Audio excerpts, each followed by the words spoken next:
That's okay though. For being so young, you're very, very smart. That's fantastic. Yeah.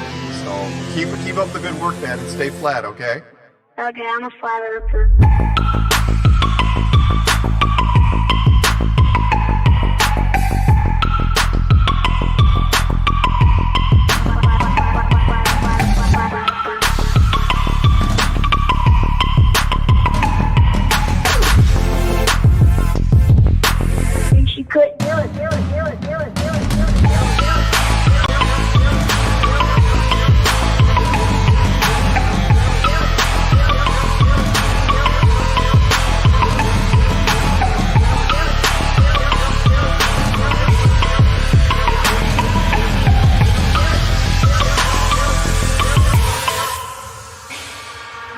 I'm a flat earther, flat earther, flat earther, flat earther, flat earther, flat earther, flat earther. I'm a flat earther, flat earther, flat earther, flat earther, flat earther, flat earther. I'm a flat earther, flat earther, flat earther, flat earther, flat earther, flat earther. I'm a flat earther, flat earther, flat earther, flat earther, flat earther, flat earther.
That's okay though. For being so young, you're very, very smart. That's fantastic. Yeah.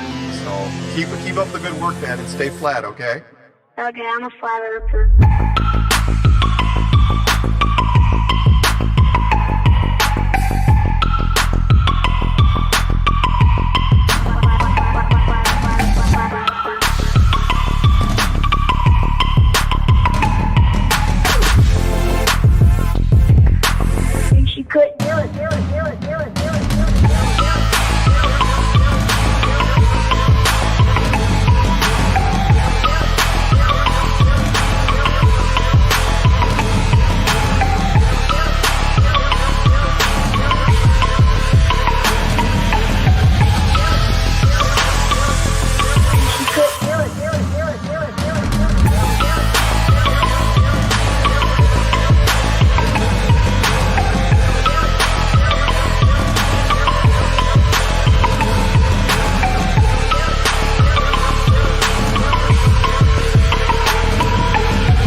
For sound bites. This is awesome.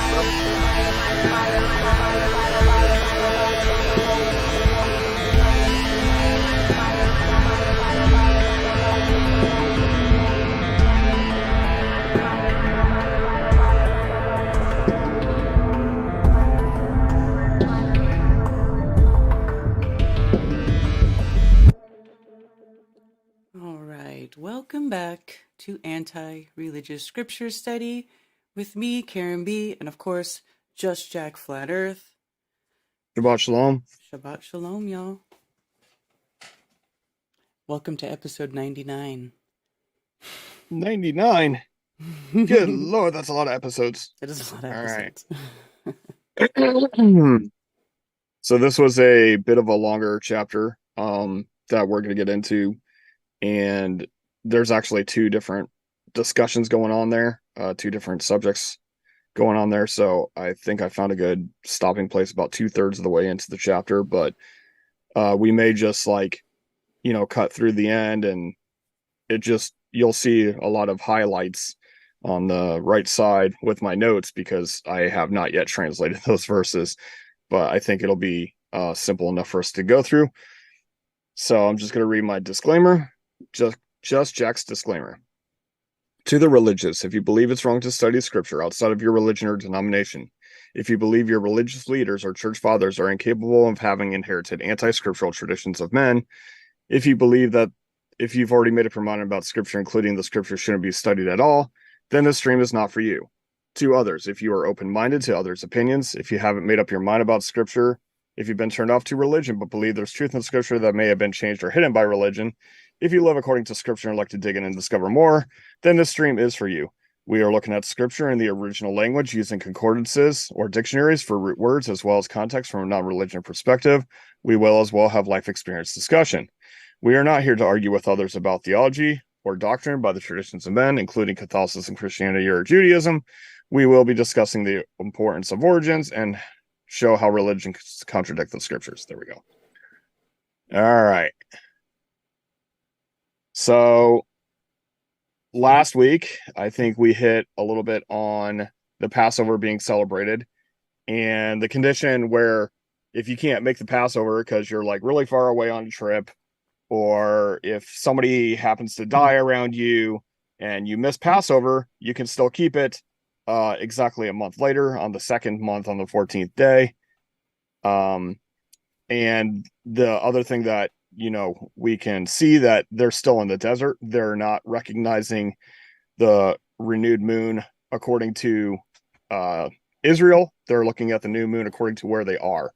So if they see a new moon, they're not going to say, oh, we don't see it because we're not in Israel. There are people who believe that it should be done that way. I've actually had somebody correct my daughter because the lady asked her, what is that in the sky? And she's like, that's the new moon. And she says, no, that's not the new moon. You don't see it. Excuse me. 1 second. You don't see it because it wasn't spotted in Israel. And I was like, no, you're not going to teach my daughter to lie to herself.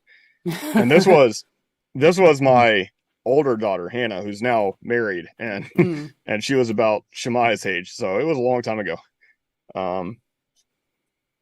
But there's a lot of people that do not care to observe anything in nature to declare the calendar. There are people who have a lot of pre-calculated mathematical calendars, and they ignore the physical attributes of nature, showing you, hey, this is the spring, hey, this is the fall, and it causes a lot of turmoil within the community of Torah believers. So just to let all y'all know, my calendar is based strictly and only on the Torah calendar, not based on any other input from other writings or other philosophies. I'll put it that way. And then the cloud covering of the tabernacle, every time that the cloud moved or the pillar of fire moved, they would pack up the camp and move along with it. And that's very important to be, you have to be flexible to move when Yah wants you to move is the point of that, I think.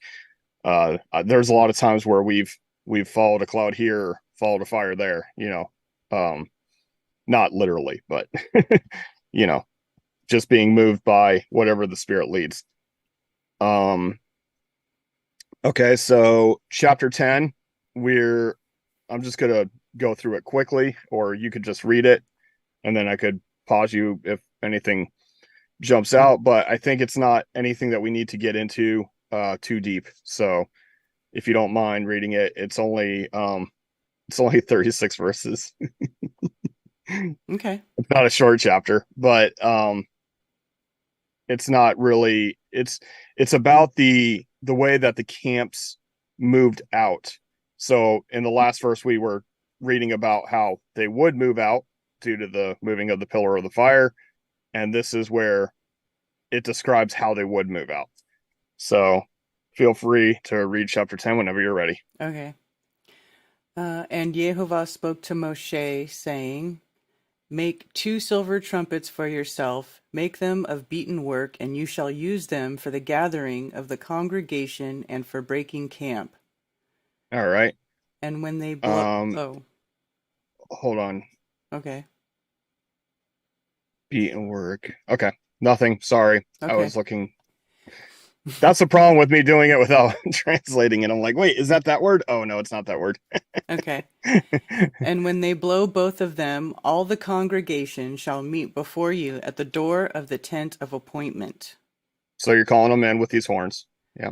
And if they blow one, then the leaders, the heads of the thousands of Israel, shall gather to you. And when you blow a shout, the camps that lie on the east side shall depart.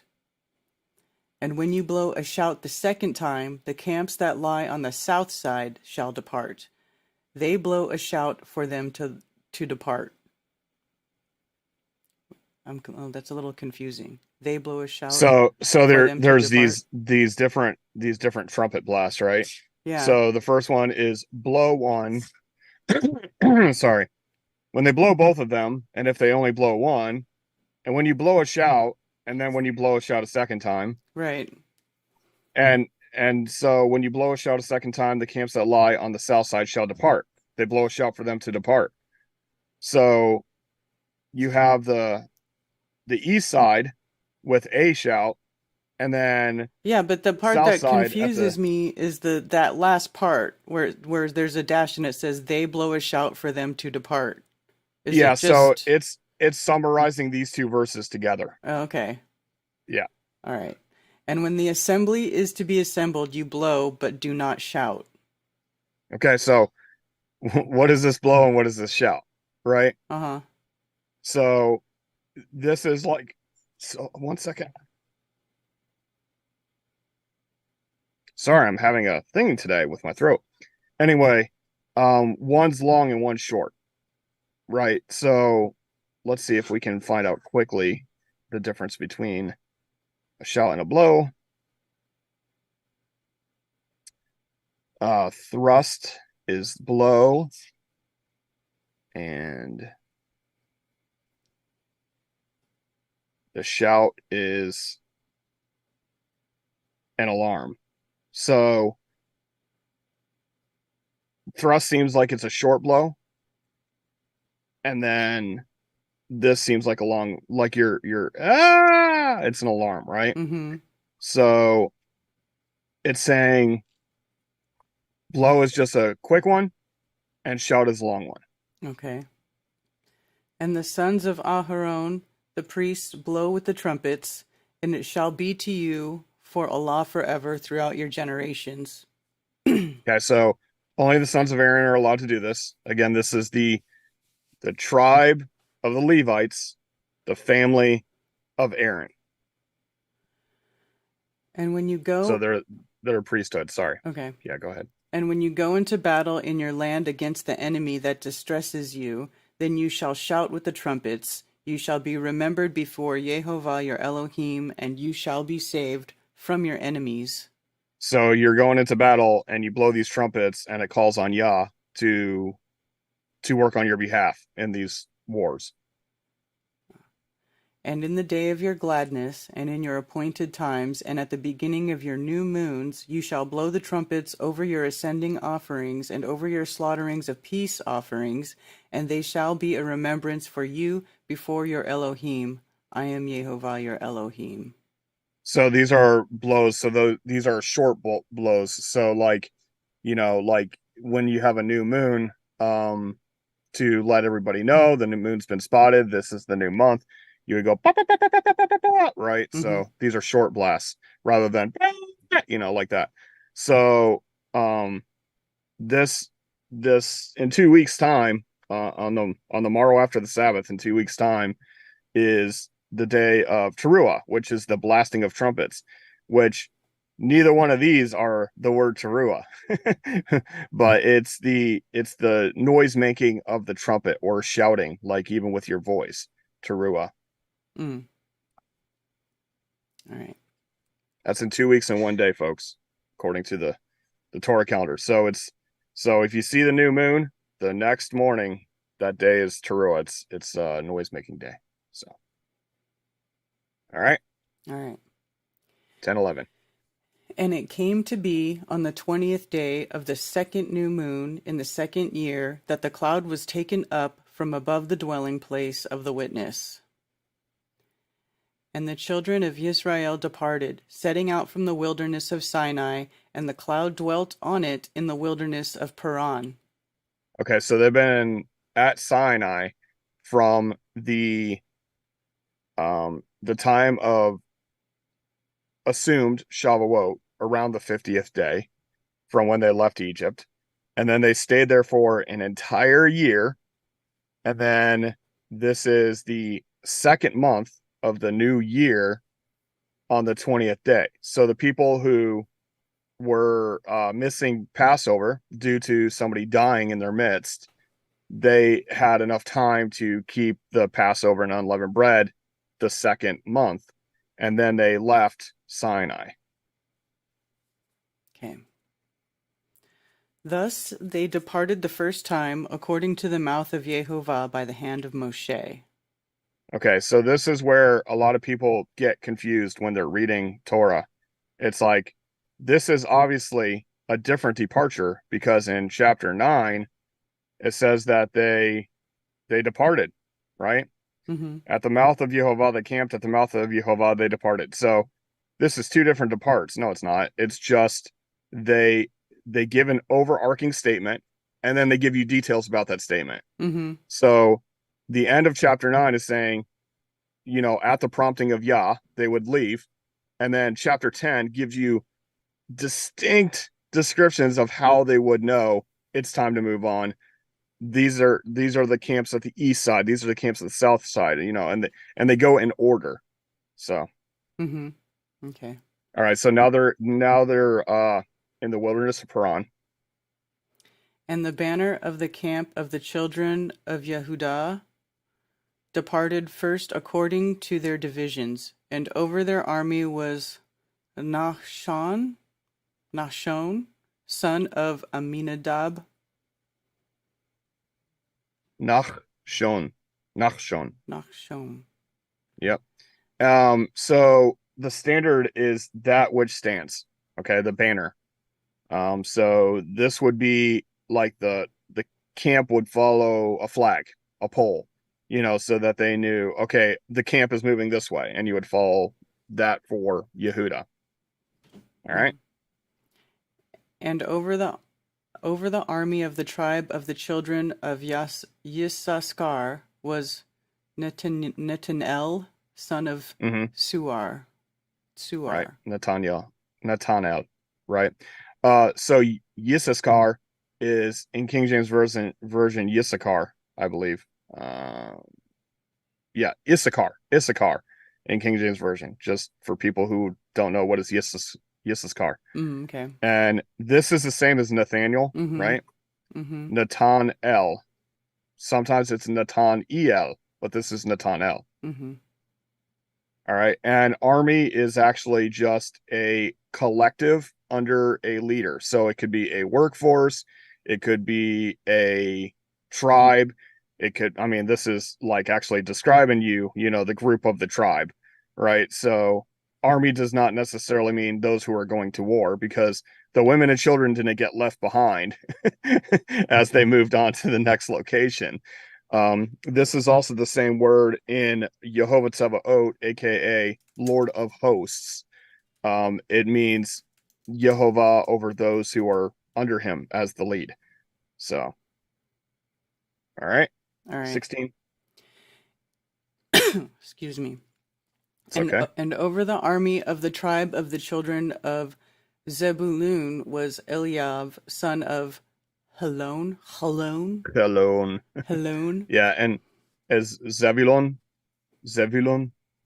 And then yeah, so again, this is where it's like a census, a very meticulous, record keeping of their leaving. All right. And the dwelling place was taken down, and the sons of Gershon and the sons of Merari departed, bearing the dwelling place. Okay. And the banner of the camp of Reuben departed according to their divisions, and over their army was Elitzur, son of Shedaiah. Very good. Shedaiah. Yeah. And over the army of the tribe of the children of Shimon was Shalumiel, son of Surishadai. Yep. God, these Surishadai. words are crazy. Like, have you ever heard of El Shaddai? Yeah. El Shaddai? Right. Yeah, this is Suri Shaddai. So, like this one, Shalumiel.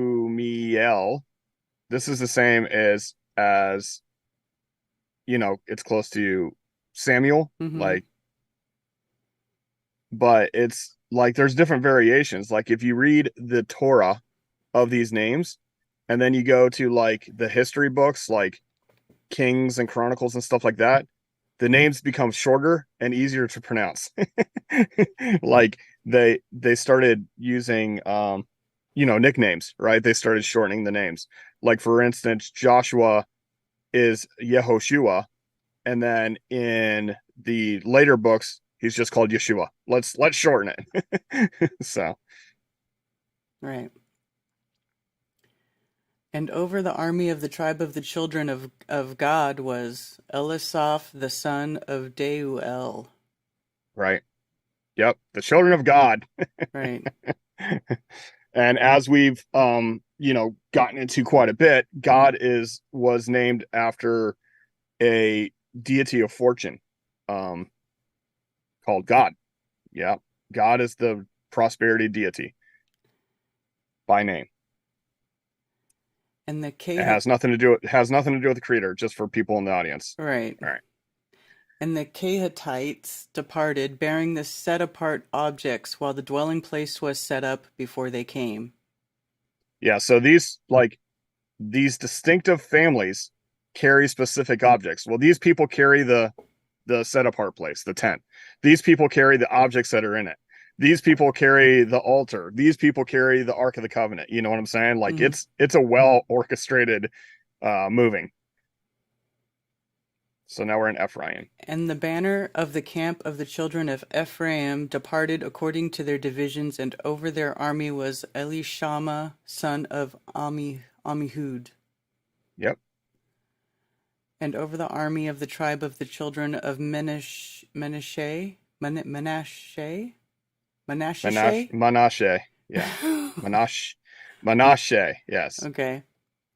And Gamliel, son of Padatsur. Yep. And Menashe is called Manasseh in King James Version. Okay. And over the army of the tribe of the children of Benjamin was Avidan, son of Gidoni. Very good. And it seems like the more you read these, the faster you get and clearer you get with them. It's hard though, man. It ain't easy. Then the banner of the camp of the children of Dan, which was, or is that Dawn? Children of Dawn, yeah. Which formed their rear guard of all the camps, departed according to their divisions, and over their army was Ahiezer, son of Amishadai. Very good. Yeah, this is people, mine, Shaddai. Huh. And over the army of the tribe of the children of Asher was Pagiel, the son of Pagiel. Yeah. Pagiel, the son of Okron. And over the army of the tribe of the children of Naphtali was Ahira, the son of Anan. Such was the order of setting out of the children of Israel according to their divisions when they departed. Very important stuff, all this stuff. I'm just joking. Like, Well, they felt it important enough to yeah, document it for whatever reason. absolutely. Absolutely. And There must be something to it. there are those who believe that when the coming of the Messiah or the return of the Messiah, that all these instructions are going to be reestablished. So, like, you're going to have to find out what tribe you're from, and then you're going to have to find out what's your job, when you're supposed to move, and all this stuff. I don't think that there's going to be a moving tabernacle in the reset of all, but who knows? Maybe there will be. And Moshe said to Hovab, the son of Reuel and Midianite, Moshe's father-in-law, "We are setting out for the place of which Jehovah said, I give it to you. Come with us. We shall do good to you, and for Jehovah has spoken good concerning Israel." Okay, so there's a question here. Hold on.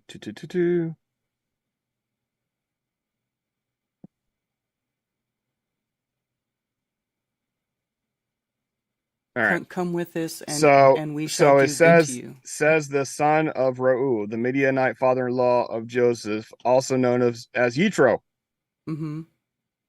and brother-in-law of Moses. Right? So Mm-hmm. it gets confusing here. Why is he not called Yitro? And why is he using his brother-in-law's name? His brother-in-law would be his siblings brother, right? So no, his sibling's spouse or something like that. Right? So it gets confusing here because when I ran across this, I'm like, who is Hobab or Hovav when it's supposed to be Yitro? So that's something for people to like go down that rabbit hole and look at, because there's also I was having this discussion with a friend of mine. There's this contention of the Moshe's siblings being upset that he married a Cushite.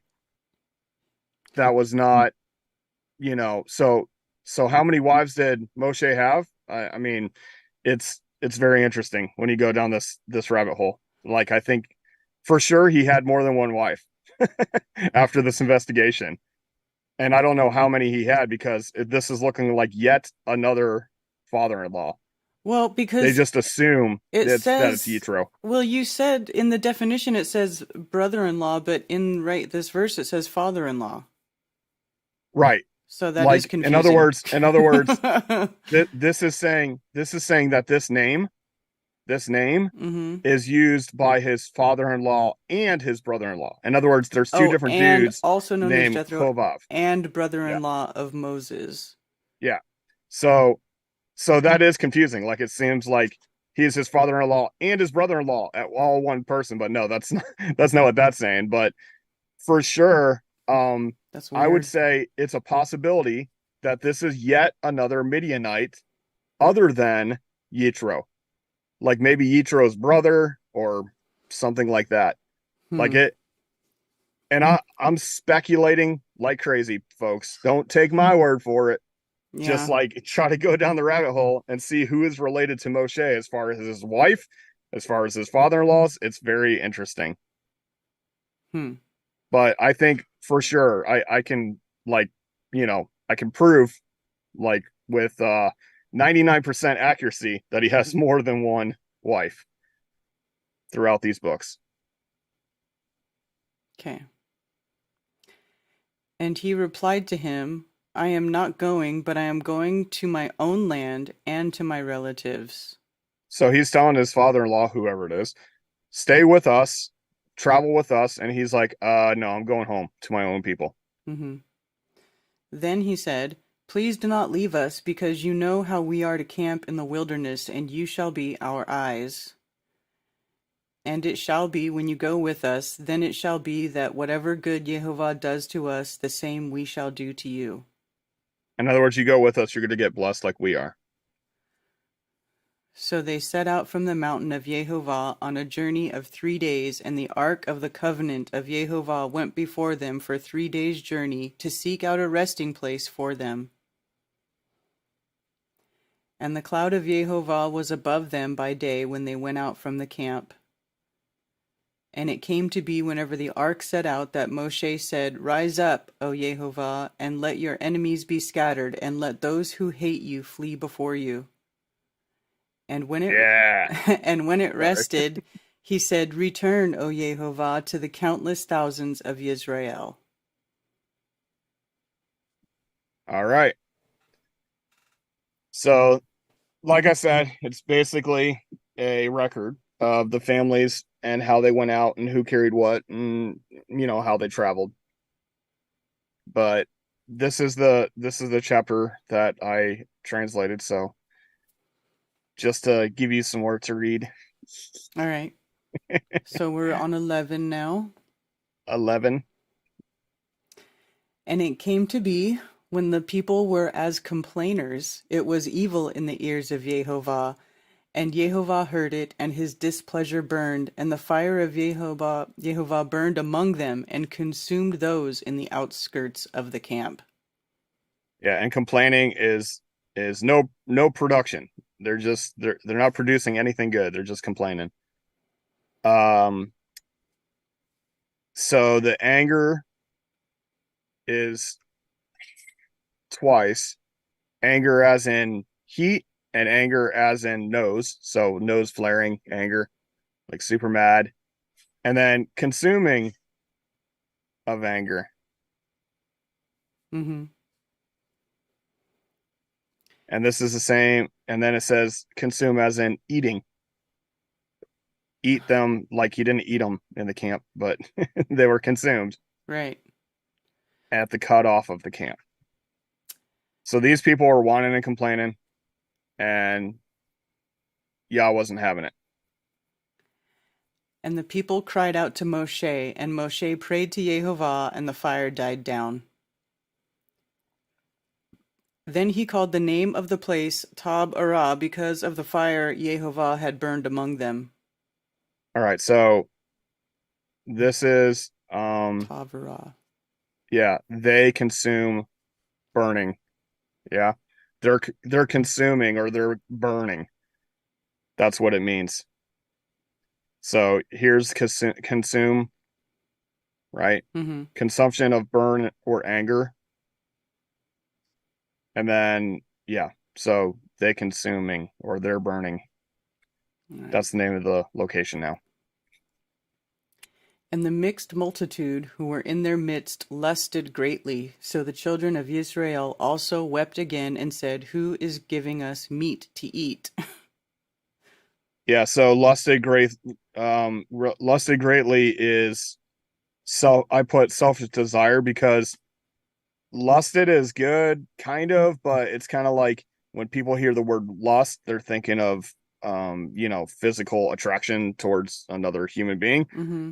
Where it's like, it could be considered greed, it could be considered selfishness, it could be considered lust. Like all these things are the same word. It's selfish desire, right? Mm-hmm. So they're being selfish. Like I know that you're like providing for us while we're out here in the desert, but like we want more. We remember the fish which we ate without cost in Mitzrayim, the cucumbers and the melons and the leeks and the onions and the garlic. Sounds good to me. But now our being is dried up. There is naught to look at but this manna. Like we're getting sick of manna. All we're having is manna. Now the manna Even though they were complaining, like you left us out here to starve to death, you left us out here to die of thirst, and now they're whining about the food that was provided for them. Yeah. Now the manna was like coriander seed, and its appearance like the appearance of bdellium. Yeah, and we've addressed this when we were talking about the different stones. It just means the separating, whatever that is, and it's translated as amber, and we talked about that a little bit. So yeah. The people went about and gathered it, ground it on millstones, or beat it in the mortar, and cooked it in a pot, and made cakes of it, and its taste was as the taste of cakes baked with oil. Okay, so this is paralleled with Exodus 15. Nope, 16. Exodus 16, it talks about here we go. For Jehovah hears the grumblings which you make against him. And what are we? Your grumblings are not against us, but against Jehovah. Okay? So this is where this same thing is paralleled in Numbers 11. It's the same incidents, but we're getting into detail now. Right? Mm-hmm. It's not another detail where they started complaining again, and then he gives them meat again because that was already discussed back in Exodus chapter 16. But this one gives you more detail into the situation. Okay. And when the dew fell on the camp at night, the manna fell on it. And Moshe heard the people weeping throughout their clans, each man at the door of his tent. And the displeasure of Jehovah burned exceedingly in the eyes of Moshe. In the eyes of Moshe, it was evil. So these people are literally whining, like weeping, as in rolling tears. Right? And it sounds like even Moshe's getting sick of it, right? Yeah, he's like, these freaking complainers, man. But then instead, well, you're gonna see here in a minute, Yeah. but Moshe's not much better Right. as far as being a whiner crybaby. So Moshe said to Jehovah, why have you done evil to your servant? And why have I not found favor in your eyes to put the burden of all these people on me? he's Why am he's like, these people are whining and complaining. Why are you doing this to me? Okay. Yeah. But he goes on. Was it I who conceived all these people? Was it I who brought them forth, that you should say to me, carry them in your bosom, as the foster father carries a nursing child to the land which you swore to their fathers? Where am I? Like, these are not my children. Why do I have to listen to their whining? Where am I to get meat to give to all these people? For they weep before me, saying, give us meat to eat. I am unable to bear all these people alone, because the burden is too heavy for me. And if you are doing this to me, kill me, please kill me. I have found favor in your eyes, and let me not see my evil. I mean, look, if you can't figure out that he's a whiner baby at this point, like, these people are crying and it's pissing me off. Just kill me already. That's funny. Then Jehovah said to Moshe, gather to me 70 men of the elders of Israel, whom you know to be the elders of the people and officers over them, and bring them to the tent of appointment, and let them stand there with you. And I shall come down and speak with you there, and shall take of the spirit that is on you, and put on them, and they shall bear the burden of the people with you, so that you do not bear it yourself alone. All right, so instead of like him saying, okay, I'll kill you, or instead of him saying, I'll just feed them. No, what he's saying is, like, you shouldn't be taking on the burden all yourself. And again, this is a repeat of something that was in Exodus, where the father-in-law says you should distribute, not only, what does this say again? 70?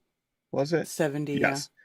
Yeah. But the father-in-law says, like, even break it down even farther, like 10 and 5. Like, this guy's in charge of 10, this guy's in charge of 100, this guy's in charge of 1,000, and so on. So he broke it down even farther. And then it says that Yah agreed with that, like it was a good idea. And that was back in Exodus. So again, this is not a new incident. This is a further detailed account of this situation. And say to the people, set yourselves apart for tomorrow, and you shall eat meat, because you have wept in the hearing of Jehovah, saying, who is giving us meat to eat? For it was well with us in Mitzrayim, and Jehovah shall give you meat to eat, and you shall eat. Now this is where it's going to get interesting. You are going to eat not 1 day, nor 2 days, nor 5 days, nor 10 days, nor 20 days, but for a new moon of days, until it comes out of your nostrils and becomes an abomination to you, because you have rejected Jehovah who is among you, and have wept before him, saying, Why did we come up out of Mitzrayim? Like, oh, you want meat? Okay, you're going to be eating meat for 30 days straight. Nothing but meat. It's going to come out your nostrils. It's going to make you sick. And it says abomination, but it's actually spread out of the head. It's vomit. It'll become vomit to you. So Like, eat until it's you going to be puke? coming out of it's going to be coming out of every orifice. Oh my It's God. not going to be good.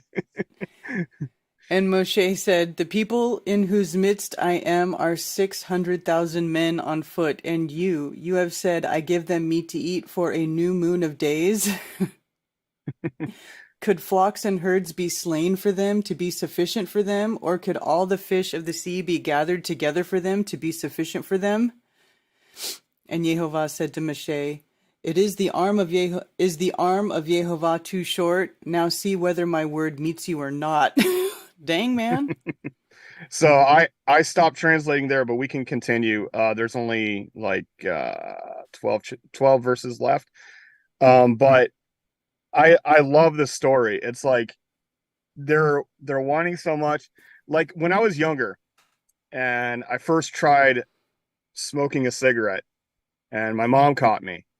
She thought that she actually didn't end up doing it because she felt bad, like she couldn't do it. But she was told that to stop somebody from smoking, like, oh, you want to smoke a cigarette? Here, smoke this one. Smoke another one. Here's a whole pack. Put it in your mouth. We'll light it.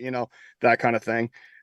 So this is that kind of situation where y'all's like, oh, you want meat? Okay, take meat. Eat meat. Yeah. So it's coming out of every orifice. Yeah. Okay. And Moshe went 24. out, and spoke to the people the words of Yehovah, and he gathered the 70 men of the elders of the people and placed them around the tent. And okay, so this is what I was saying. Like, there's a second incident here that I want to address, but we're going to get into it now. Go ahead. Okay. And Yehovah came down in the cloud and spoke to him, and took of the spirit that was upon him, and placed the same upon the 70 elders. And it came to be, when the spirit rested upon them, that they prophesied, but did not continue. Yeah, so they prophesied for their first time, but they didn't continue in the whole prophecy thing. So if you hold on there, that was verse 25. We'll go back there in a second, but I want to address something here. So these prophets had Ruach Yehovah, Spirit of Jehovah, that came upon them, and they prophesied. Okay. Mm-hmm. So just for your audience, most likely. And when the day of the festival of Shavuot had come, in King James Version it says Pentecost, they were with one mind in one place. And suddenly there came a sound from heaven of a mighty rushing wind, and it filled the house where they were sitting, and appeared to them as divided tongues as of fire, and settled in each one of them. And they were all filled with the set apart spirit, and began to speak with other tongues as the Spirit gave them to speak. Now in Jerusalem they were dwelling Yehudim, Jews, dedicated men of every nation under heaven. Okay, well, why were they all there from one nation? It's because they were there for Shavuot. That was done every year. But if you're reading King James Version, you won't get that. And when the sound came to be, the crowd came together, and they were confused because everyone heard them speaking in their own language. Okay, so they were speaking in all these different languages, and they each heard it. And they were all amazed and marveled, saying to each other, look, are those who speak Galileans? And how do we hear each one in our own language in which we were born? Parthians, Medes, Elamites, Aram, Naharim, Yehuda, Cappadocia, Pontus, Asia, Phrygia, Pamphylia, Mitzrayim, and parts of Mitzrayim, that's Egypt, right? Mm-hmm. Libya, Cyrene, visitors from Rome, both Yehudim and the converts, Cretans, Arabs, and we hear them speaking in our own tongues the great deeds of Elohim. And they were all amazed and puzzled, saying together, what does this mean? And others mocking, saying they've been filled with the sweet wine. But Kepha, standing up with the 11, lifted up his voice and said to him, men of Yehuda, and all those dwelling in Jerusalem, let us be known to you, and closely listen to my words. For these men are not drunk as you imagine, since it's only the third hour of the day. But this is what was spoken by the prophet Yoel, and it shall be in the last days, says Elohim, that I shall pour out my spirit on all flesh, and your sons and daughters shall prophesy, and your young men shall see visions, and your old men shall dream dreams. And also on my male servants, female servants, I will pour out my spirit on those days, and they shall prophesy. And I will show wonders in heaven above and signs in the earth beneath, blood and fire, vapor of smoke. Fire, vapor of smoke. The sun shall be turned into darkness, and the moon into blood before the coming and great and splendid day of Yehovah. And it shall be that everyone who calls on the name of Yehovah shall be saved. Okay, so the reason I'm bringing this up is because they think that in the New Testament, this is a brand new thing that's happened, never happened before, where a group of people got the spirit of Yah, when you can go back to Numbers 11 and see that it was done on these. Wait, am I in the wrong place here? We're on 26. 25. Yeah, 25 and 26. Yeah. 25. So here we are, Numbers 11:25, and the spirit came upon these 70 elders. Mm-hmm. Right? So I like to show people that, because they think like it's only the New Testament that has the spirit. Like, that's nonsense. Utter nonsense. All right. 11:26. All right. However, 2 men had remained in the camp. The name of one was Eldad, and the name of the other was Medad, and the spirit rested upon them. Now they were among those listed, but did not go out to the tent, and they prophesied in the camp. And so you got to think this is 70 elders that were supposed to appear before Moshe. 2 of them didn't make it out there, but yet where they were, they got that spirit. So you don't have to go to a certain location, like a building, to get the spirit of Yah, right? You don't have to assemble at a specific building with a title to the building, if you know what I mean. Mm-hmm. And a young man ran and informed Moshe and said, Eldad and Medad are prophesying in the camp. And Yehoshua, son of Nun, or Nun, how would you Nun, pronounce yeah, Nun? You're right. Moshe's assistant from his youth answered and said, Moshe, my master, forbid them. Now, Yehoshua is later the book called Joshua, right? Mm-hmm. You know Joshua? Mm-hmm. Let's see if it shows right away. Yep. So Joshua 1:1, Yehoshua the son of Nun. Yeah. Mm-hmm. So that's who we're talking about here. He's the one who like takes the banner after Moshe is retired. Let's put it that way. Okay. Then Moshe said to him, Are you jealous for my sake? Or, oh, that all the people of Yehovah were prophets, and that Yehovah would put his spirit upon them. Okay, so this is another thing that I like to bring up as far as people that only do the New Testament. They say that, like Paul says, you know, all these gifts of the Spirit, I would have that every man prophesy. Okay, prophesy just means to speak the word of Yah, right? To be a mouthpiece of Yah. It does not mean to tell the future. It does not mean to say happy, feel good words to make you feel better. Mm-hmm. It's speaking the word of Yah. So here Moshe says, you know, Yehoshua, why are you jealous? I would have that all the people were prophets, that Jehovah would put his spirit on all of them. Mm-hmm. Again, Old Testament, still the same concept, for everyone to be able to be connected to Yah, so that his words come out of your mouth. Mm-hmm. And Moshe returned to the camp, both he and the elders of Israel. And a wind went forth from Yehovah, and it brought quail from the sea, and let them fall beside the camp, about a day's journey on this side, and about a day's journey on the other side, all around the camp, and about 2 cubits above the surface of the ground. Okay, so we're talking about quail. That's a day's journey that way, a day's journey that way, and 2 meters deep. Right? 2 meters deep is, you know, Mm-hmm. almost a man's height. Right. Right? So it's just a pile of quail, a giant Quail pile. everywhere. In other words, there's nowhere you could look where there isn't quail. Okay. Yeah. So it's going to be coming out their nose, right? Hmm. And the people were up all that day and all that night and all the next day and gathered the quail. He who had least gathered 10 homers, and they spread them out for themselves all around the camp. 10 times as much as they need, right? 10 times the portion they need. Hmm. And the meat was still between their teeth before it was chewed, and the wrath of Jehovah burned against the people, and Jehovah struck the people with an exceeding great plague. And of course, this can be confusing. Like, oh, he killed all the people. No. Just the ones who were like, complaining and whining and crying for meat. Remember those people? Hmm. That's who this is about. Then he called the name of that place Kibrot Hataawa, because there they buried the people who had lusted. Okay, so this is the graves of the selfish desiring. The graves of the selfish desiring. Yeah.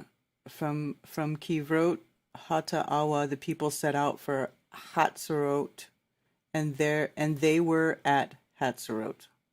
Yep, there we go. All righty. I'll jump in the chat. That was good knocking out of those couple of chapters. They were both long, and I appreciate you reading them for us, Karen. You're a champion. Yeah, man. All right.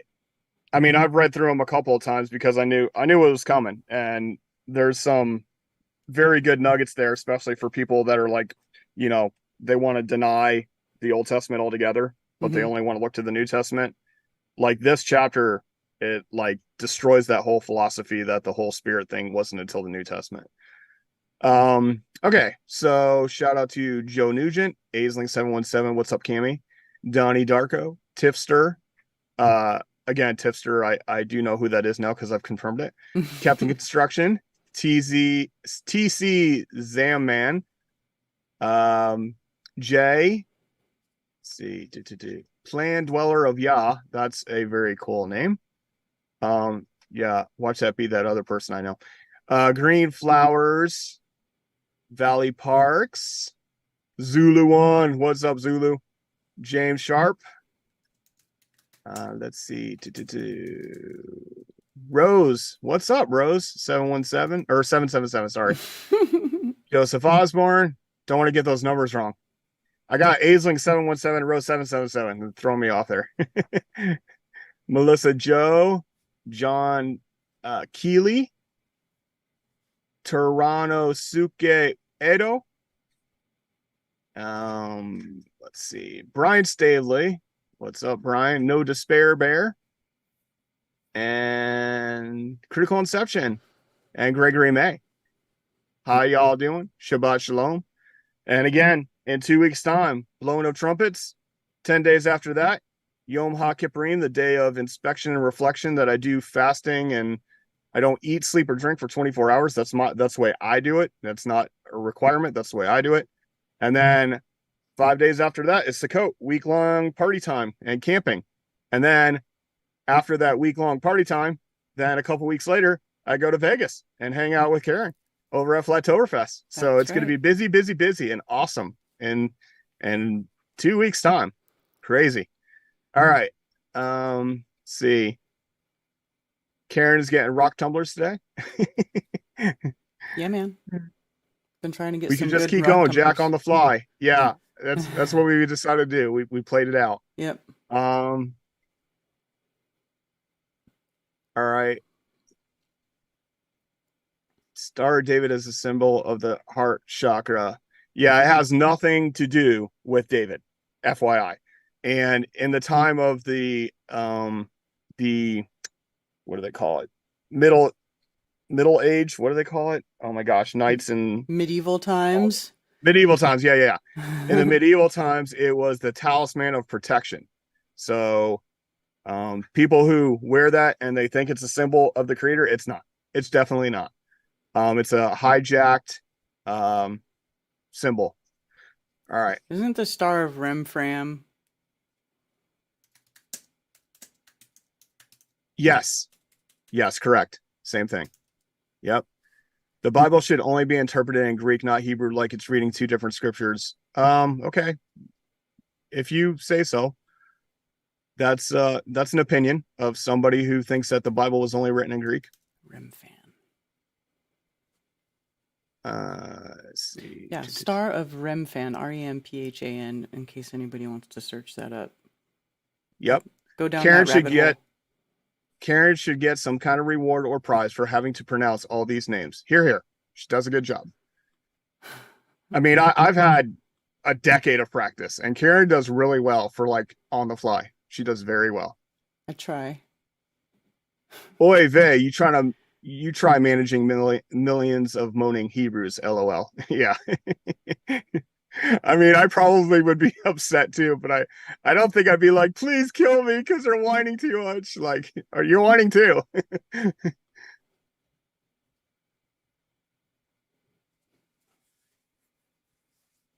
Okay. Here is a perspective. The 12 tribes were set up to point us to our 12 cranial nerves and align the 12 signs of the heavens. They were both physical and spiritual, just as today. All right. Didn't Yah pour out his spirit, that's a typo there, on those crafting the ark and the other things at the time? It said that they received a spirit of knowledge to do those things. I like to clarify that because like spirit can just mean a characteristic. It's a active unseen existence. Like that's how they are, that's what they do, that's their ruach. I mean, sometimes I'm in a ruach of anger, which is disappointing, you know, as far as the spirit of Yah is concerned. And sometimes I'm in the spirit of peace, and those two things can't coexist. So I can only be in one spirit or the other. Does that mean that spirits are jumping in and jumping out? No, that's me changing characteristic. So if I lose my temper and I'm in a spirit of anger, then I need to calm myself and get in the spirit of peace. It doesn't mean that these are different entities that jump in and out of me. Magen David, Serious Magic, yeah. Jeff Peterson, I'm here now. Shout out to Jeff Peterson. Why do you follow these instructions? I think the better question is, why don't most people follow the instructions? And I can tell you the answer of that is because when it was hijacked by the Roman Catholic Church, by Lord Constantine, they changed it to say that the law was done away with. And before that, that wasn't a thing. In fact, the early believers of the 1st through 3rd century were still doing everything that the Torah said to do. And then when Constantine came along, he started imprisoning people for Judaizing by keeping the Torah. So look at the pattern of the history and see why the law was done away with in the first place. It was just to say that I, Lord Constantine, am the law. So, alrighty. I'm done. All right. So I guess that's it. All right. Yep. Well, thank you everybody for joining us for another episode of Anti-Religious Scripture Study. We sure appreciate you guys being here with us every Saturday. And we shall return again next Saturday with another episode for you. So Shabbat Shalom, the earth's still flat. Shabbat Shalom, the earth's still flat. Have a restful day, and we shall see you all later. Peace. Bye.